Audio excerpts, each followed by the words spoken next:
Okay, welcome everyone.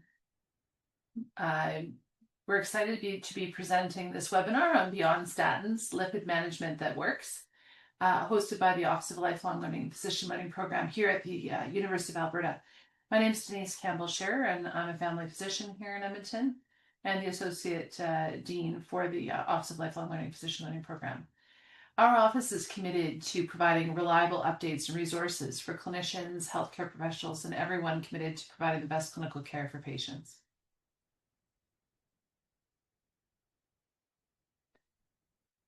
So I would like to make sure that we acknowledge that the University of Alberta, its buildings, labs, research stations are primarily located on the territory of the Nihayeo, the Niitsitapi, Métis, Stoney, Dene, Haudenosaunee, and Anishinaabe lands that are now known as parts of Treaties 6, 7, and 8 in the homeland of the Métis.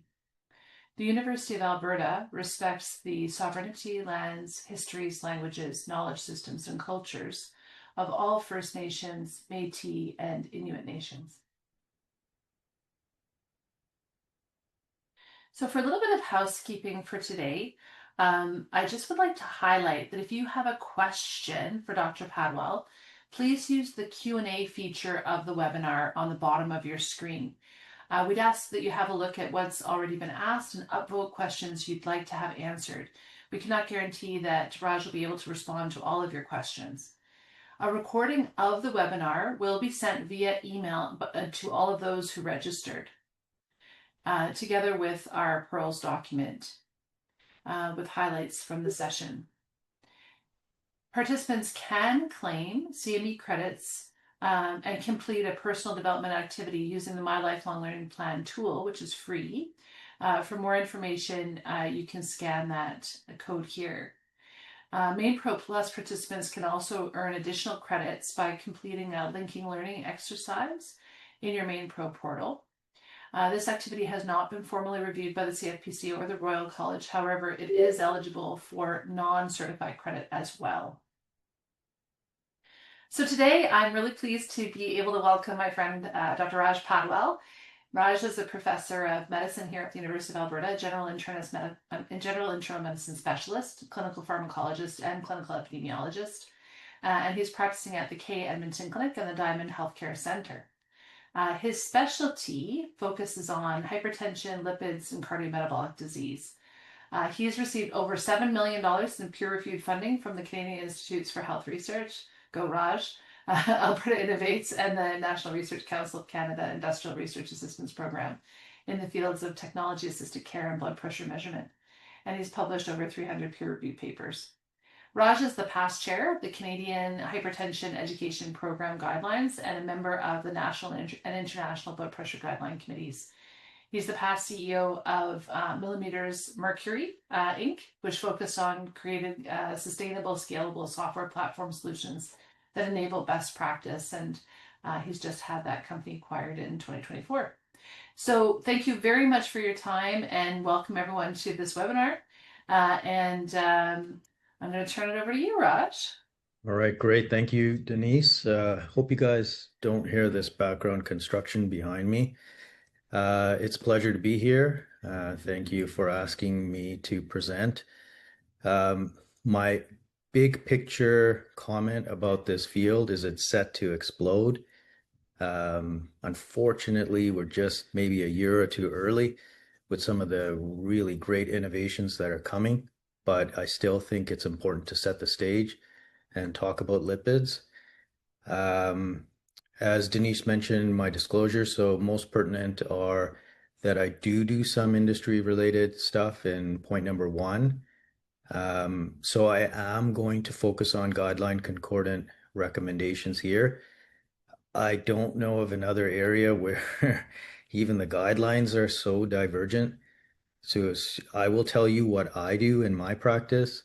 I do not expect that you will agree with everything I do. I think given that the guidelines are even can't agree, I think that you should really forge ahead with what you think is best for your practice and your individual situation and your patients. I will discuss off-label a little bit, But when I do that, I'll make it very clear that it's off-label stuff that I'm discussing. Okay, so for the learning objectives, basically what I did was go through the needs assessment. Um, the topic is beyond statins, so we'll just focus on stuff beyond statins, obviously. I think it's important, and it was very clear from the needs assessment that people wanted discussion of the guidelines. So I'm going to give you both guidelines, PEER, which is the latest Alberta version, and CCS lipids guidelines. And then ApoB 100, coronary artery calcium, lipoprotein A. Do we do follow-up lipid monitoring? Is that necessary? These are some of the questions that I will discuss as we move along. Now, obviously, we always want to make this case-based and bring it back to the clinic. This is actually a patient that I eventually saw, but I'm going to do this sort of temporarily. So at this point, this was not a patient of mine. It was a patient of my colleagues, but it was a corridor consult where he asked for my opinion. And so that's how we're going to take the case and move through with a discussion as we go along. So 48-year-old South Asian male, dyslipidemia, framing MRI score 13%, history of hypertension, family history of premature ASCVD, on amlodipine. The cholesterol profile is shown there. We'll go into detail a little bit later. The LDL is moderately elevated. The A1C is within normal range, but one more 0.1 point and he gets into the prediabetes range, and his BMI is 25. Statin therapy is recommended by my colleague, but the patient is unsure. And my colleague is asking me what I think about this case. Now, whenever I look at a case, there are certain characteristics we all look for, right? So age, number one risk factor, non-modifiable. Sex, again, big risk factor, non-modifiable. So he has both. I will comment that 48 years old is around the time that he is expected to start having, maybe significant plaque if he has had uncontrolled risk factors. South Asian ethnicity is, unfortunately for me, a risk factor. Definitely it's a risk enhancer, so we should consider it. Now, that coupled with a BMI of 25, well, if he was solid muscle, I wouldn't be so worried. As you know, BMI can be misleading. But if he's got visceral adiposity and not much muscle on him, that is definitely a risk enhancer. What leads you to believe he may be in the latter group? Well, his trigs are up and his HDL is low. So he's got the dyslipidemia of the metabolic syndrome at the age of 48. And I would say that the blood pressure is okay. I mean, it's really, we really want to try to get below 130 over the long term. 135 over 85 is, I would say, okay. I'm going to go to the poll. So the poll is actually shown in front of you. So what do you do? So do you advise your colleague, no action, patient's decision, leave it alone, focus on dietary modification and exercise? That should get him to target, get more data like coronary CT calcium score, carotid ultrasound, or insist forcefully that the statin should be started. So I'll give you a minute to vote.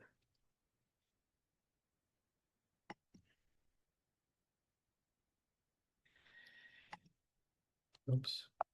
Okay, there we go. So 58% dietary modification exercise. Yeah, that I think is a reasonable choice. Get more data, coronary CT. Insist forcefully, I don't know. Maybe it works for some of you. It never works for me. So I've kind of quit doing that. What I do instead is I follow people. If I really think they need to be treated, I will follow them. And sometimes I convert them over time, but sometimes I don't. And really, ultimately, it's the patient's decision. Now, a little bit of background slide before we get to what I would choose. So the first thing is a big slide on atherosclerosis. Not going to go over it all. I think this is well known to all of you. But the one important thing that I will say is LDL is the inciting event. Remember, atherosclerosis is an inflammatory disease at its heart. And the inciting event for inflammation is LDL in the subendothelial lining, and then you get oxidation and all of the rest, lesion formation, plaque, etc. If you prevent plaque from forming, if you prevent it, you will prevent the disease. And I think that's massively underappreciated. Okay. If you drive that LDL down in yourself, your family, your patients, they will not get atherosclerosis, which is the number one, well, cardiovascular disease, number one global killer. Most of it is atherosclerotic mediated. So please keep that in mind. I'm not saying we should do it in everyone because obviously patient preference, like in this case, is important. Ability, cost, ability to source drugs, et cetera, et cetera. Ability to adhere to lifestyle is all important. But in theory, we could prevent atherosclerosis. It could be an orphan condition. So that is important to understand. Cholesterol years and risk is important to understand. If you have high cholesterol early, like FH, especially HoFH, when cholesterol levels beginning very early on are above 10 for the LDL, but even HeFH, when they're roughly around above 5 or more, these patients get cardiovascular disease very early. Conversely, if you're genetically blessed, let's say you have low activity of PCSK9, which is a protein we're going to talk about in a few slides, and your LDL is very low over your lifespan, you may not even get coronary disease, even into your 90s, or maybe you start manifesting then. And I will add, if you suppress it with good diet, exercise, plus minus drugs, you will actually possibly prevent coronary disease from ever happening in someone. Now, the question of ApoB. Now, I will point out that this slide shows LDL. I probably would, if I made this figure, have put ApoB. ApoB is the best way to measure risk because particle for particle, it's the ApoB particles that are getting under into the subendothelial space. 95% of ApoB is LDL in most people. LDL has a circulating half-life of about 3 hours. LPA, we'll talk about, is lipoprotein little a, is a special form of LDL. Again, about the same circulating half-life, but highly atherogenic. So LDL is most of the risk, but chylomicron, VLDL, IDL, those remnants can also get under the lining. And so those are important. If you have high ApoB and low LDL, risk follows ApoB. Okay, so ApoB is the best predictor. Now, what do I use in my practice? I tend to mostly use LDL/non-HDL. Why? Because it's right there. And I don't really want to order another test unless I have to. But a purist would say ApoB is the best assessment of risk. The problem or issue is if you follow thresholds, which we'll talk about whether or not to and what the guidelines say, if you follow them over time and you're treating based on a threshold and you're trying to get under a target over time, you have to remember different ApoB levels. And most of the trials didn't use ApoB. They reported LDL. So you have to use a chart like this if you're going to use ApoB. I would say the only time I use ApoB predictably is when I have a really high triglyceride. So uncontrolled diabetes is the most common reason. And then I might follow ApoB levels because I do follow levels over time for a variety of reasons, which I'll get to in a minute. But mostly I'm doing LDL, non-HDL thresholds, treatment thresholds and targets. Because it's already reported and it just seems a lot easier to me to use those. I don't think there's a right or wrong answer, but that's what I do.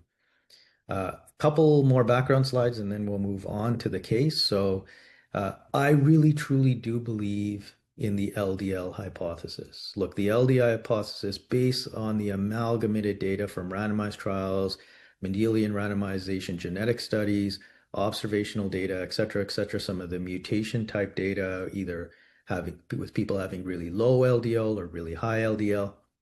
Personally, I think it's unequivocal. I realize that there is still some controversy and critics would say this is based on largely observational data, but The lower your LDL with no apparent threshold, the lower your CHD events. And it's much more effective in secondary populations, of course, because the absolute event rates are higher, but it is also LDL lowering is effective in primary prevention as well. It's just your number needed to treat is quite a bit higher because your baseline event rate is lower. Okay. But I do believe in LDL. I follow LDL, non-HDL, and I really, in some patients who so choose, I will pummel that LDL down if that's what the patient wants me to do, given the clinical situation. And we'll talk more about that in a minute.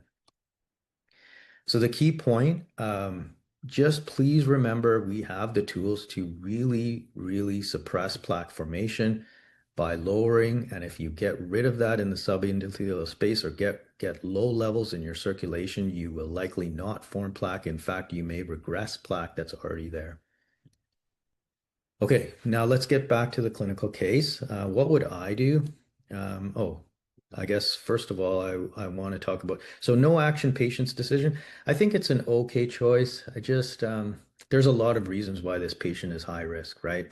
So intermediate risk Framingham, which is not always the best risk estimate or way to assess risk in a younger person, but a bunch of risk enhancers, right? So in this case, I would say, hmm, I think I want to at least try to negotiate with the patient or follow them over time and see if I can convince them of the importance of considering therapy.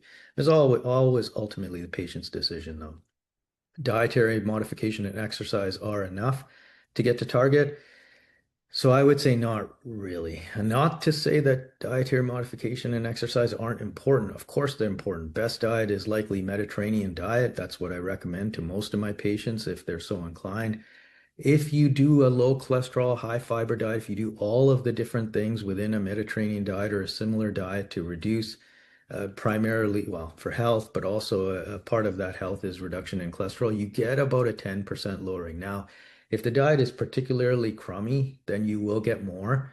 But it's rare to get to target alone, even with a high 3 for the LDL, if you're using diet alone. Okay. Again, doesn't mean it's not important, but it's not super effective.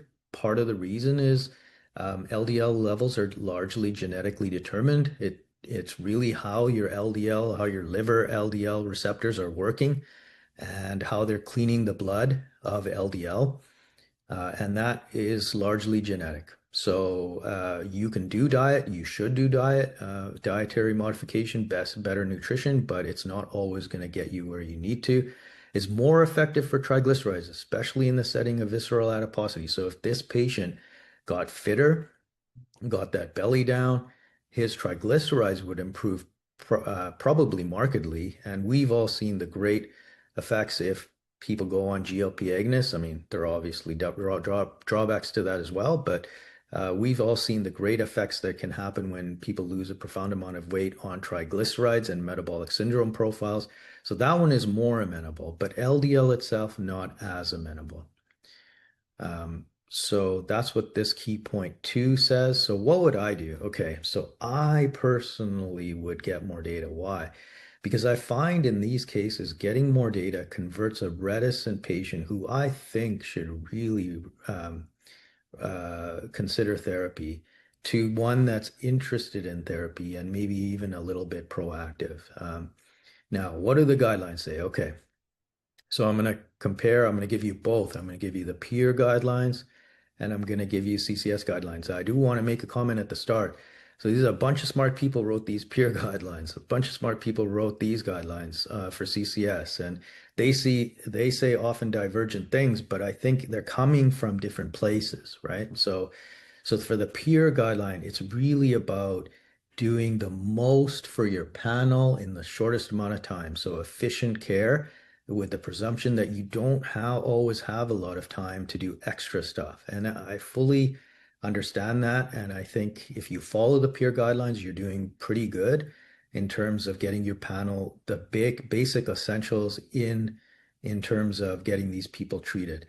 I more follow the CCS guidelines, of course, because people are coming to me for a more personalized approach, right? So I don't think a lot of people would return if I didn't do that. So I think in specialty care, we have a different viewpoint. We have more time and we do more personalized stuff. But I think either way is reasonable. You have to decide in your practice what you want to do.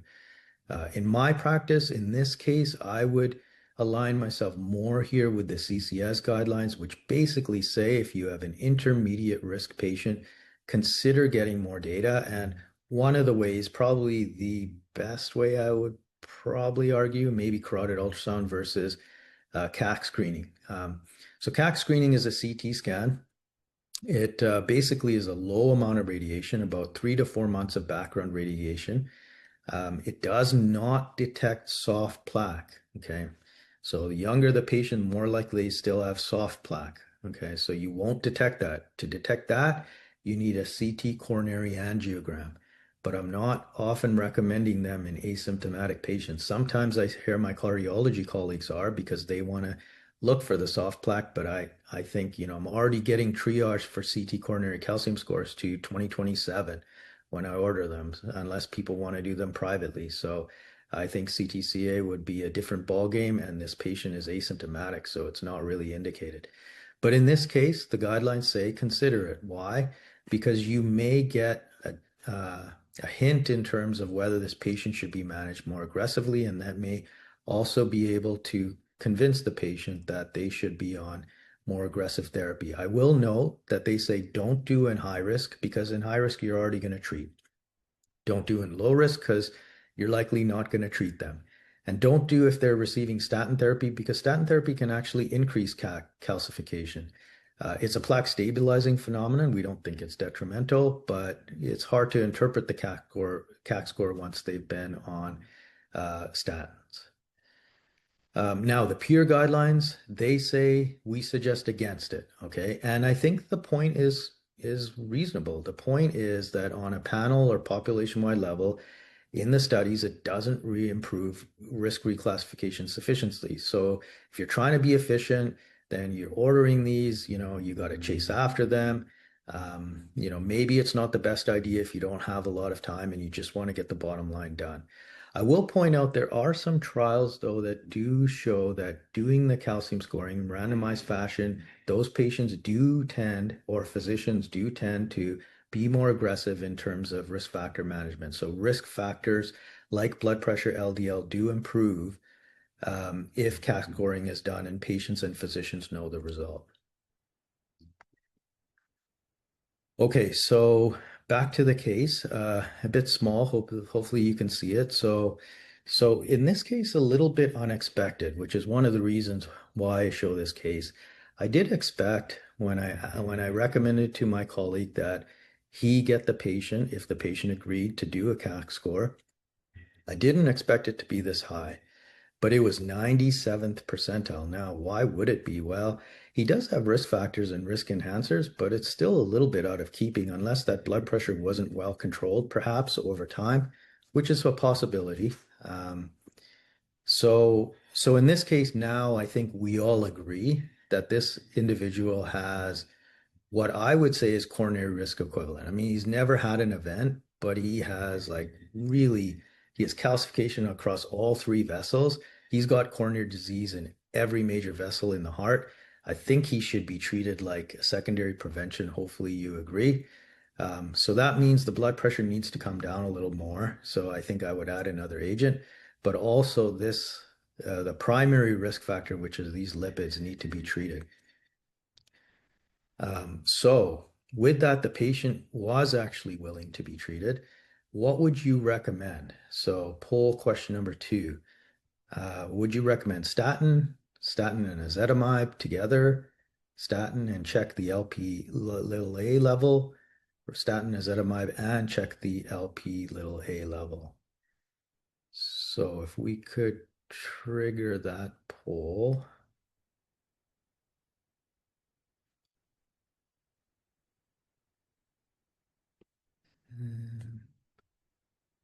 No, I'm not seeing the poll. Oh, there we go. Okay. Let's give you guys a few seconds to vote here.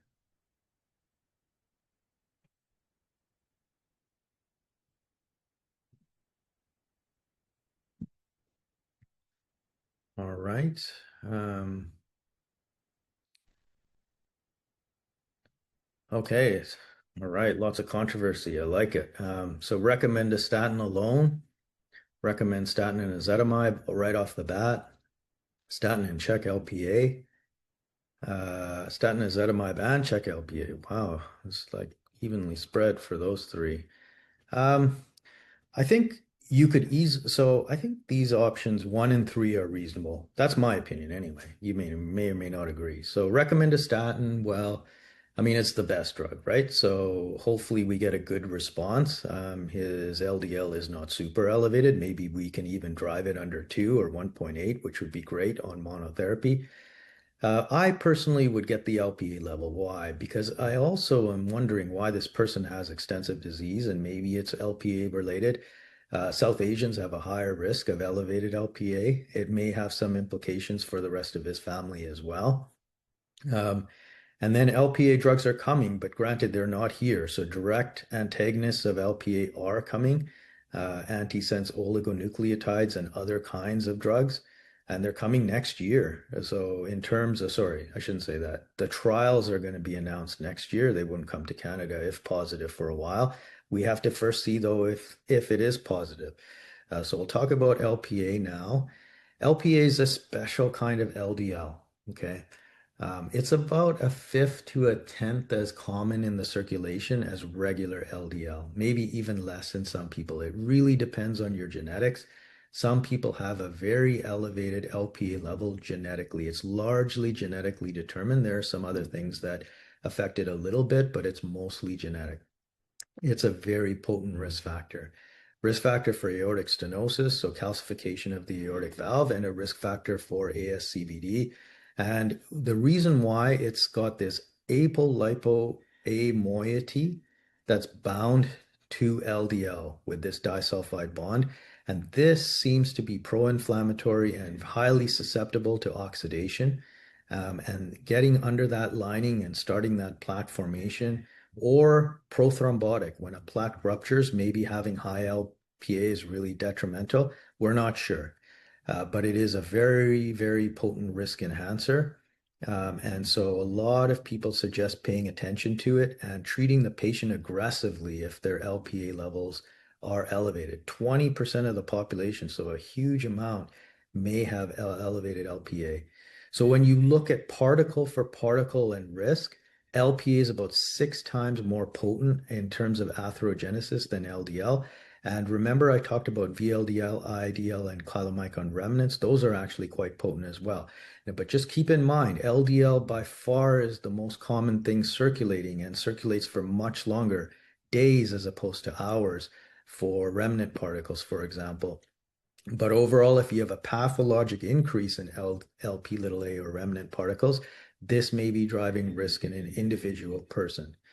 Now, what do the Canadian lipid guidelines say? They say measure LPA once as part of lifetime screening. And if it is elevated, then earlier and more intensive management is indicated. Okay.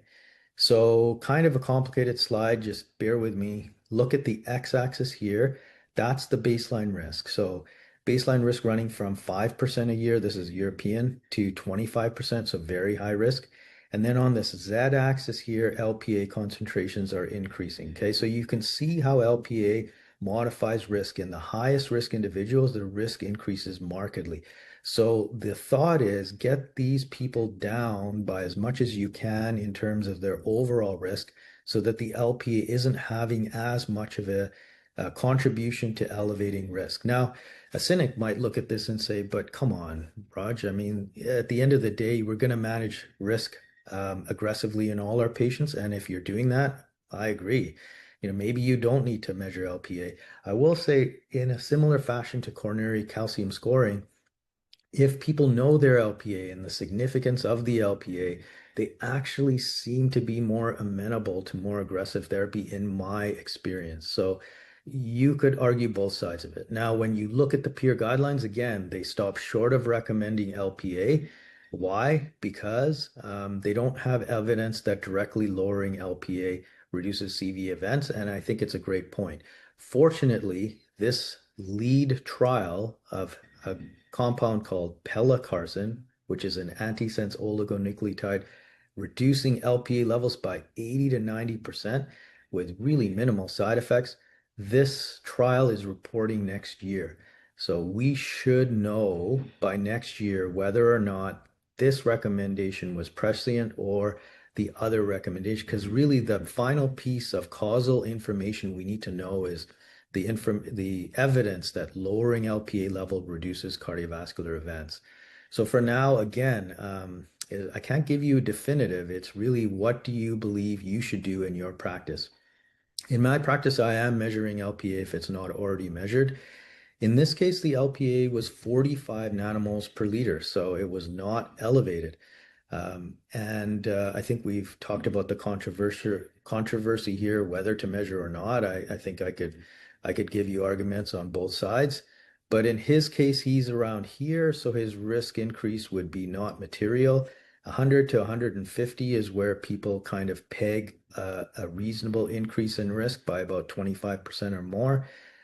So in this case, it doesn't explain the increased risk in our patient. So then let's move on to what are we going to do with this patient? Okay, so we have lifestyle, we have statins, we have combination therapy with the statin. In Canada, we have ezetimibe. I'll talk about it. We have PCSK9 inhibitors. We don't have bempedoic acid. It hopefully is coming next year. I wasn't going to review it in detail, but but I can at the end if there's time. Essentially, it's another way to inhibit cholesterol absorption, and you get about a 20% lowering. So very similar to ezetimibe, and in fact, there's a combo agent between these two. So 40% lowering, and I think it will be very useful in statin intolerant patients. We also in Canada have this evinacumab, which is a monoclonal antibody against something called ANGPTL3. I'm not going to talk about this because it's really expensive and it's special access and it's really only indicated in patients with homozygous FH. So if you have patients with baseline LDLs above 10, especially 12, they may be having HoFH, and those patients, I think you should probably get a specialist opinion on because they may benefit from this particular agent, but that's extremely rare to see. So what do the CCS guidelines say we should do with this patient? So CCS guidelines, remember, they talk about statin indicated conditions. So either a high LDL greater than 5, greater than or equal to 5. Most patients with diabetes, patients with CKD, because they're high risk, and then ASCVD and all the different ways to define that. In this case, as I mentioned, I would consider this patient to be ASCVD risk equivalent. So I, in this case, would put him in this category and I would initiate behavioral modification as well as a statin. And then what do the CCS guidelines say after that? They say that if the LDL, so they recommend following LDL levels, non-HDL levels, so greater than 1.8 or non-HDL greater than 2.4. So I use this. Then consider adding either ezetimibe, PCSK9 inhibitor. The problem, as you will talk about, PCSK9 inhibitors, it's hard to get them covered. So you're often going to ezetimibe, which is okay. And then the CCS guidelines would also actually say that if we agree this patient has ASCVD equivalent, then they are actually a candidate for icosapent ethyl, which is purified fish oil, icosapentaenoic acid. So we'll talk about that as well, whether or not I would use that in this case or whether or not I used that in this case, I guess. So that's CCS. Now, if we flip to peer, I think those following peer guidelines would agree this is secondary prevention, so initiate statin. And they say if you're going to initiate statin, go moderate to high dose. You don't need to follow lipid testing cholesterol targets if you get them on a good dose. Again, very pragmatic, I think reasonable. If you have limited amount of time, you're just doing the most important intervention and moving on. They say you can consider ezetimibe PCSK9 inhibitors. You can consider icosapent, but only if you have maxed out the other two. I agree with that recommendation. I would definitely go LDL lowering with ezetimibe PCSK9 before I consider icosapent. So What happened in this case? So my colleague started the patient and then titrated the atorvastatin. So atorvastatin was selected and it was titrated up to 80 milligrams a day. And the LDL did drop. It didn't drop as much as I would have expected, but it did drop. Non-HDL dropped as well. So I think very reasonable levels. If we look at the CCS guidelines, if you choose to follow levels, maybe still above. So 1.8, 2.4, so still a little ways above. I look at this profile, and if it was my practice, I would definitely consider doing ezetimibe. I probably would get this patient under 1.8 and to target. I will also note that there was intensification of blood pressure management, and the blood pressure is better as well. So let's go over the bottom line on ezetimibe. Ezetimibe is a cholesterol absorption inhibitor. It basically comes in one dose, 10 milligrams a day. I think most of you are familiar with it. It's a good drug. I mean, the biggest thing is not very potent. So you get about an LDL lowering of up to 20%. You have some outcome data. It took a long time to get this outcome data, I think, because it's just not that potent. It's pretty safe. I don't even really monitor. If I'm worried about liver in a patient, I will get baseline and follow-up liver enzymes, but not commonly though. It's cheap and I think it's effective. So I definitely would consider it in this patient. PCSK9 inhibitors, you got the three listed here, evolocumab, alirocumab, those are monoclonal antibodies. And then you've got inclisiran, which belongs to the si or siRNA class, which we're seeing more and more in medicine. And this technology is amazing because you can dose it at very infrequent intervals and get prolonged suppression, prolonged benefit in whatever therapeutic class you're looking at. So I try not to show too many of these slides, but what is PCSK9? Well, this actually came out of studying people with PCSK9 loss of function mutations. People with PCSK9 loss of function mutations have very low cholesterol levels and very low risk of coronary heart disease. Why? Well, PCSK9 is a protein and it's binding to the LDL receptor and it's causing degradation of your LDL receptor. So always remember, you want as many LDL receptors that are functioning on your liver like little vacuum cleaners sucking the blood of the cholesterol. So your cholesterol level in your blood is low. There's little cholesterol bouncing around, getting under the endothelium and causing the plaque formation over time with the inflammation. So more LDL receptors, way better cardiovascular risk profile.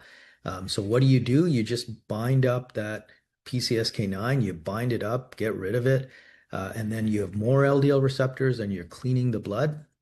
That's basically how these medications work, upregulation of LDL receptors. They're dosed twice a month, self-administered, tiny needle.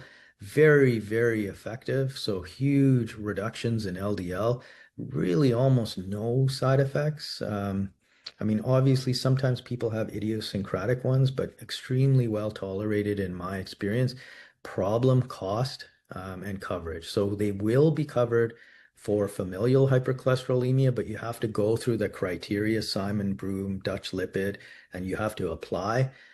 Private plans may also cover a patient like this with ASCVD if you can make a case for it.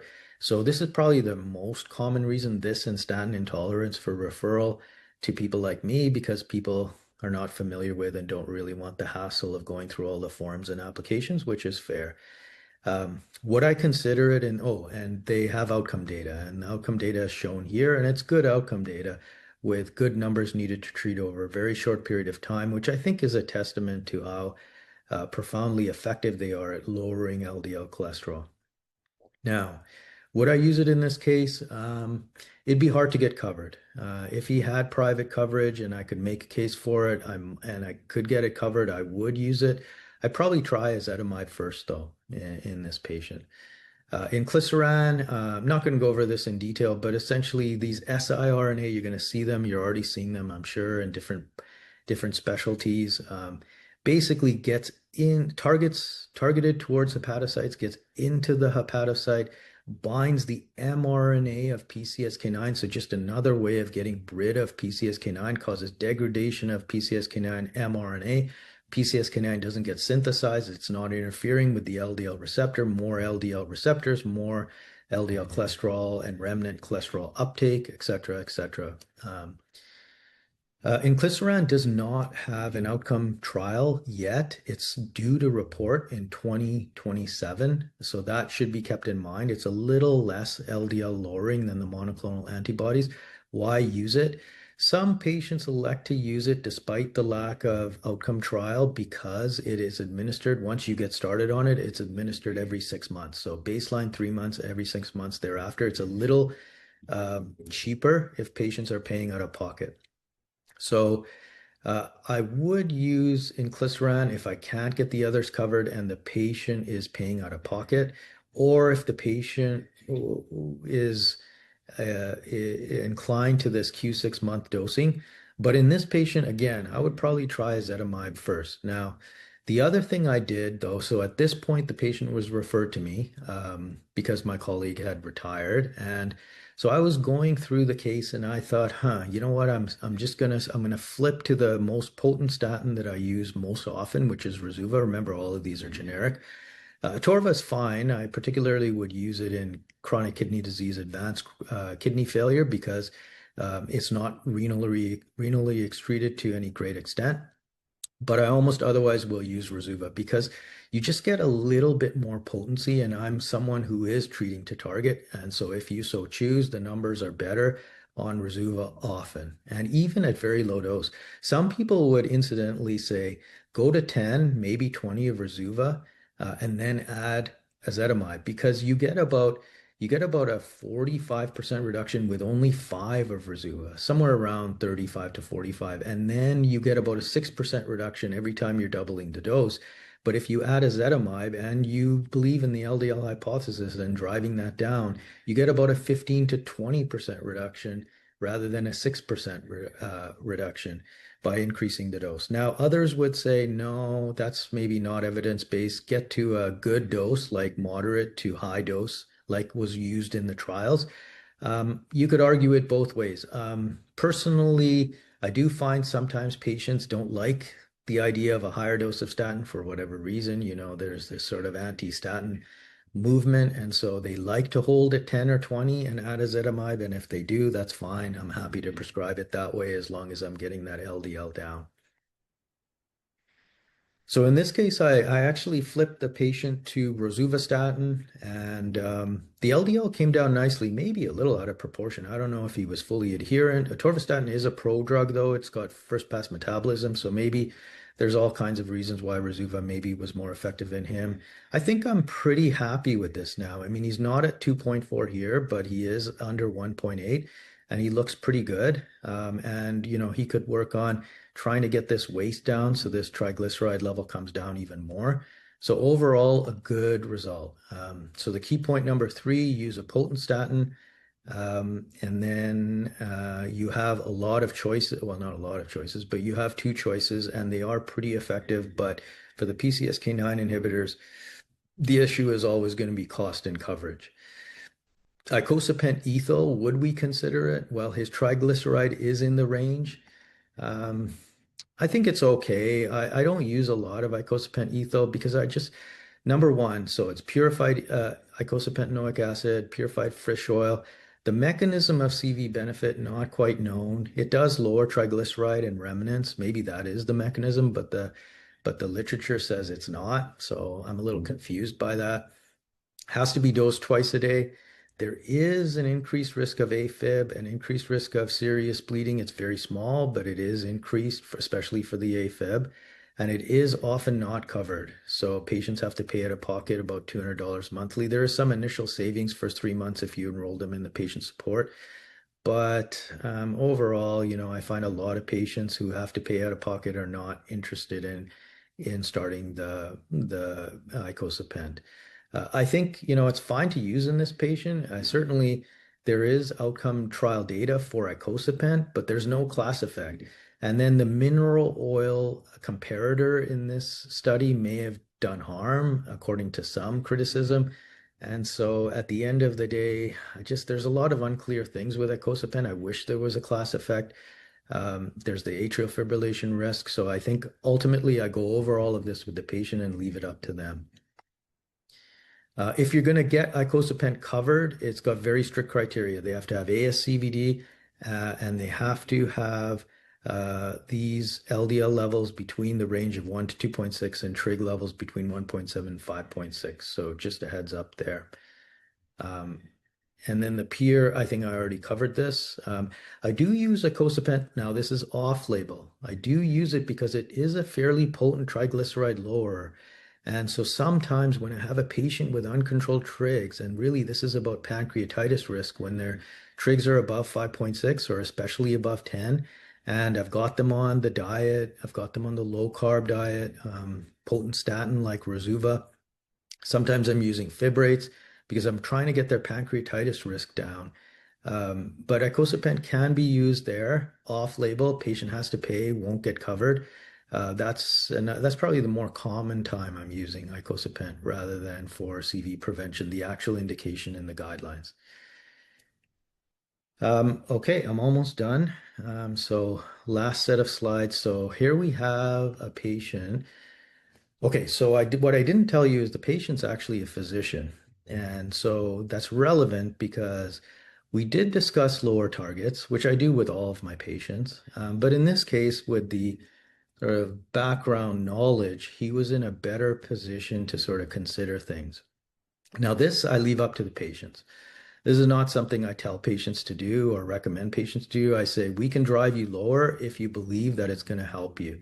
This is a 48-year-old guy with triple vessel disease. So he was naturally a little bit interested in exploring the option of more intensive. Now, this is beyond guidelines, I must stress, beyond Canadian guidelines anyway.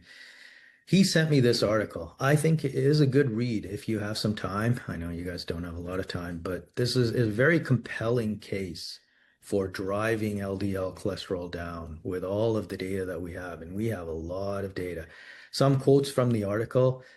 Multiple studies have shown at least half patients who have an event were not predicted based on risk equations, etc. So we are missing patients like this. We're missing patients in terms of predicting who's going to have an event. And then just stuff that I mentioned off the top in terms of LDL lowering, atherosclerosis could be an orphan disease because if we get it down enough, the plaque does not form. So in any event, he sent me that article, which I thought was kind of interesting because it's an article that I'm well familiar with. And he actually also was looking at some other guidelines, which I told him about, like the ESC guidelines, which basically say get him lower. And in patients with recurrent event, even get under 1. And the rationale there is all the mechanistic data showing that plaque may regress, and these people are having recurrent events or a very high risk. I mean, it's not his category, but there is precedence in terms of guidelines suggesting this. So he actually wanted to go on a PCSK9 inhibitor. I mean, would I have done it? I don't know. I kind of like a 1.5. I mean, it could be lower. We could have just added ezetimibe, but this is, he's paying out of pocket for this, but it was his choice, and that's what he decided to do, and I was okay to prescribe it. But I'm interested in what you think. So last poll, whoops, I think we have a poll, Nandini. Yeah. So I want to know, so there's no right or wrong answer here, obviously. I want to know what you all think. Would you prescribe a PCSK9 inhibitor and decrease that LDL and non-HDL, but the LDL down another 50%? Or would you say to him, I think it's overkill, you are on enough therapy, or would you maybe add ezetimibe instead? So sure, it's his call. LDL is already at target. I'm unsure.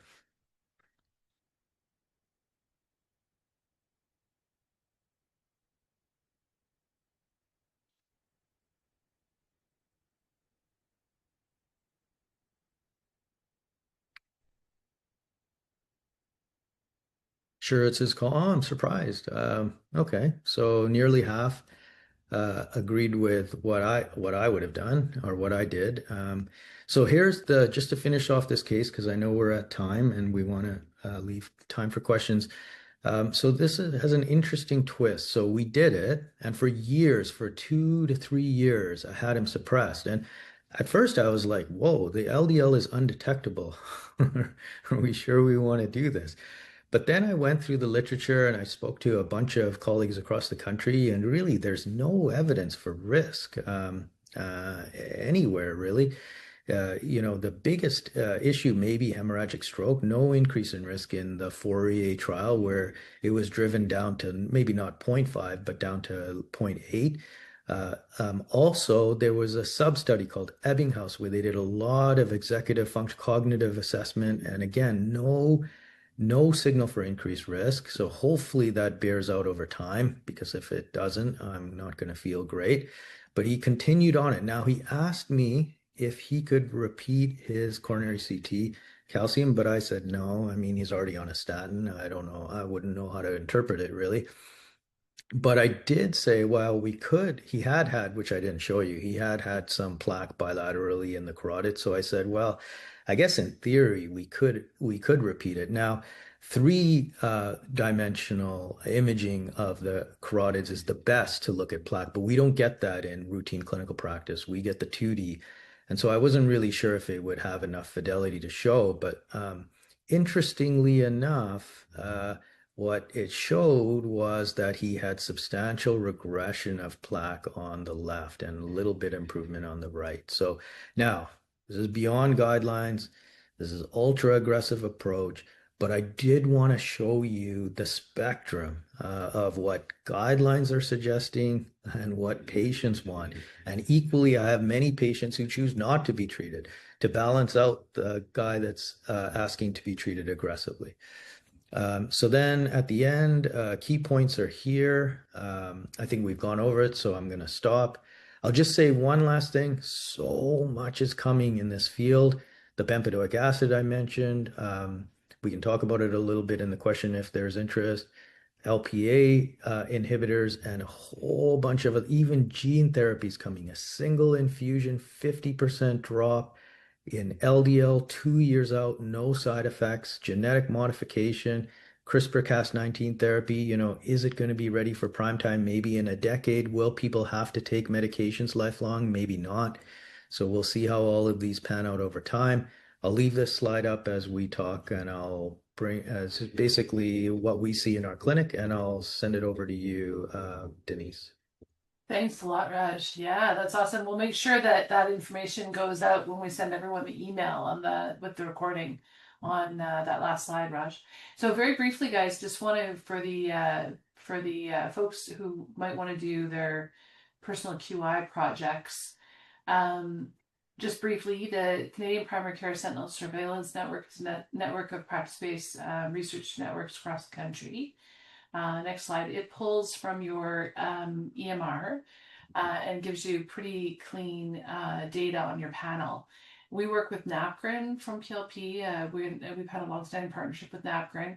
Currently, we've got about 100,000 patients that we're pulling data on and feeding that back to 90 family physicians and nurses. And it gives you really nice, clean data across a number of different indications, including hyperlipidemia. Next slide.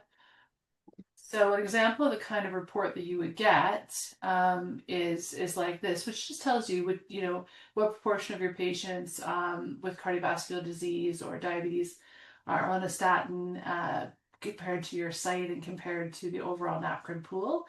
And you can use this for QI. You can actually get the EMR identification numbers so that you can actually figure out for your QI project who your patients are that you might want to intervene on. Next slide.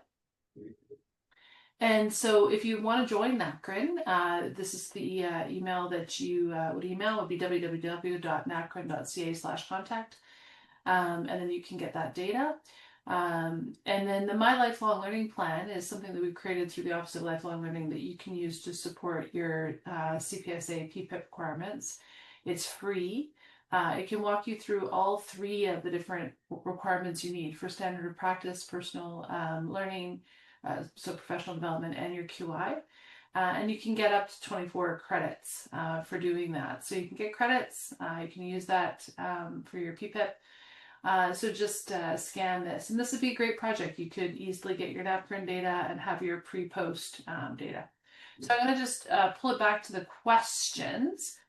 So Raj, It was also mentioned that portfolio diet is another one in addition to Mediterranean diet. It's a good option Yeah, for portfolio diet pretty similar. A viscous fiber like high fiber nuts, seeds.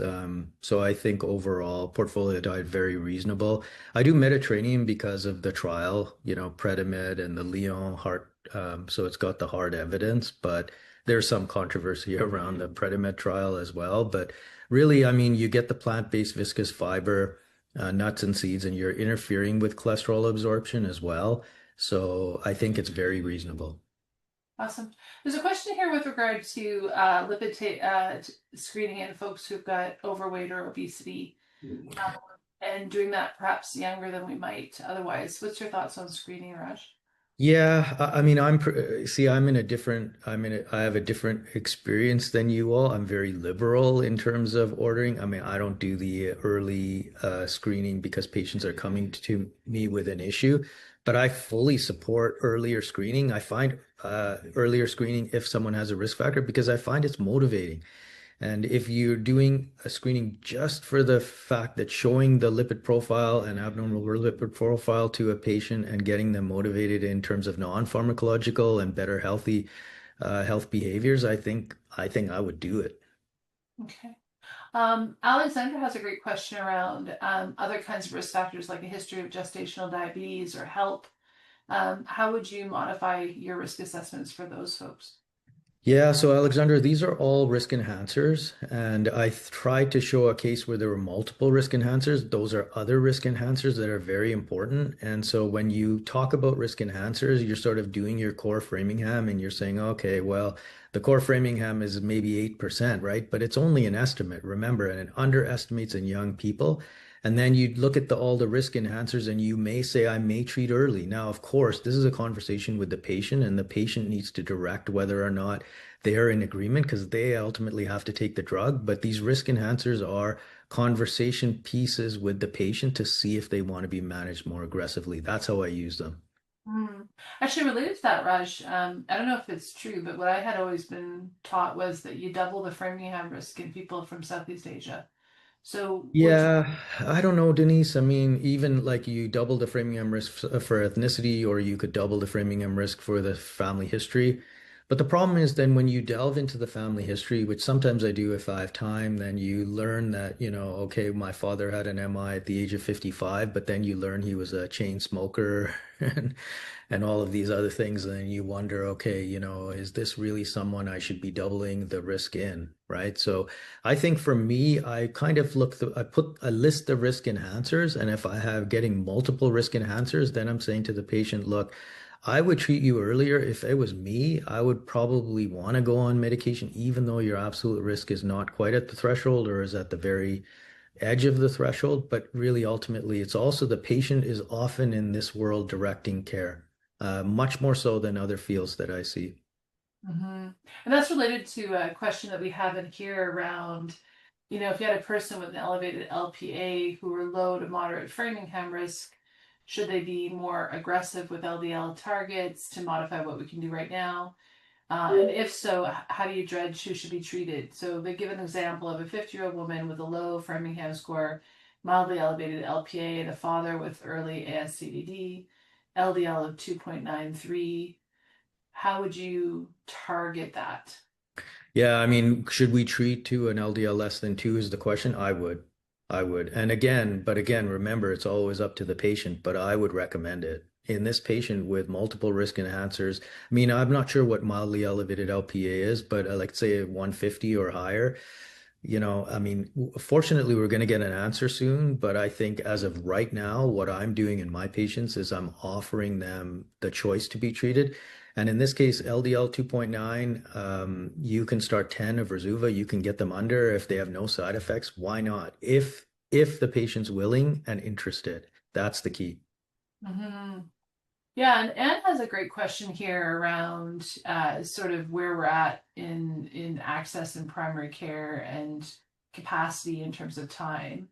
So was wondering if you could comment on balancing those factors with outcomes based on current recommendations. Choose that. Yeah, Anne, it's tricky. I mean, I think compared to you all, I have a little bit more of a luxurious clinic experience. Like, I'm not run off my feet. I mean, I can book enough time with patients that I can sit there and talk to them. And I don't know if you all have that luxury. This is why I think, as I mentioned at the off the top, the peer. Those colleagues that wrote those peer guidelines, they're not dumb people. They're really smart people, and they're sort of basically saying, okay, we just need the most pragmatic approach for people who are time challenged. And I think it's a good approach to follow. I don't know if many specialists would say that, but I will, because I know those people, they synthesize the evidence well, and I think that's the way you follow it if you have limited time. Hopefully, we can have a situation where we can sort of together manage more of the higher risk patients, or I can spend more time with patients when needed, but also increasingly with AI and increasingly with what's happening out there, patients are directing their own care, and I think that that's going to continue to increase. Yeah, awesome. And then I know we're bumping up on time, but we're trying to get through the questions. So Jordan has a question about whether or not there's PCSK9 monotherapy.